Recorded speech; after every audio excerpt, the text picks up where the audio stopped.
Vice President of Advanced Vehicle Engineering and the President of ENVI. Which is? ENVI, ENVI is our electric car group within Chrysler. David View, President and CEO, A123Systems. Lou, Chrysler has said that they are going to use your battery system as their battery provider. Tell us about A123.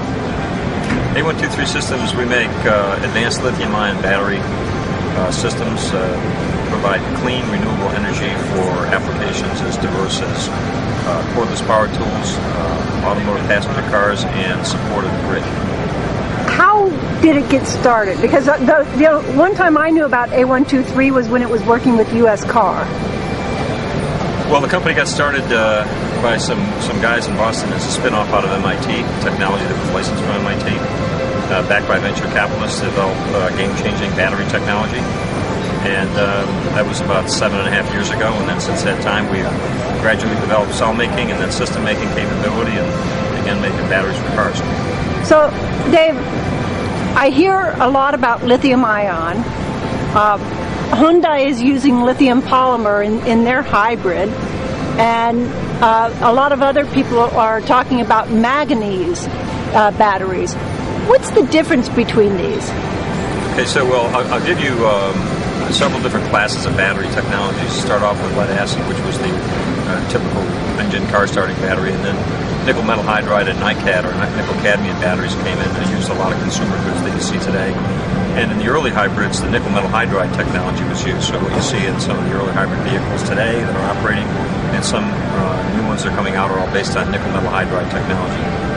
Lithium-ion technology as a family has a bunch of different chemistries inside of it and different renditions, but as a family, what they brought to cell phone technologies and what you see in automotive is the same thing. Superior weight, superior volume, and superior energy density, and in many cases much better life. So lithium-ion technology. Now within lithium-ion, you've got I'll call families of chemicals. One of them would be manganese spinel. You mentioned manganese, it's a manganese spinel. That's a specialty lithium-ion battery. And when we talk about lithium polymer, sometimes it's a term within a lithium family of a way that the battery is actually assembled in terms of using a polymer shell on the outside as opposed to a metal can.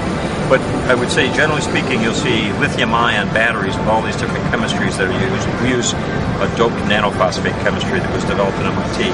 And you'll hear about nanophosphate or phosphate as a family of products. You'll be referring in large part to what we do.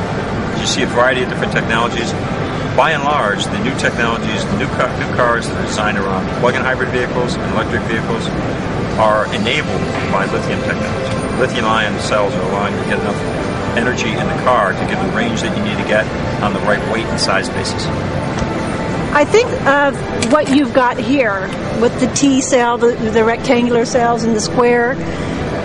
If I think of them as a flashlight, and maybe in different configurations, but basically what you're doing is then putting the batteries inside the flashlight so that, Lou, you can have a different configuration in each one of your vehicles. Would that be sort of correct? It's not a bad analogy, but one thing that separates Chrysler's approach is we're looking at multiple vehicles. When we started this over 3 years ago, we said we would not be a one EV car company.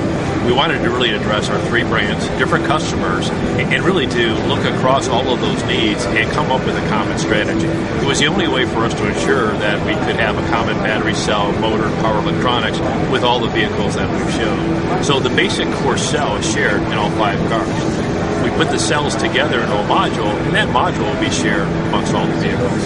But what we didn't want to do is compromise the inside of the vehicle by having a common pack. That's the collection of all these modules. So what you see on the floor here at the auto show is the unique configurations for each one of those cars. But inside, it has all the common components. Dave, Lou, thank you very much. You bet.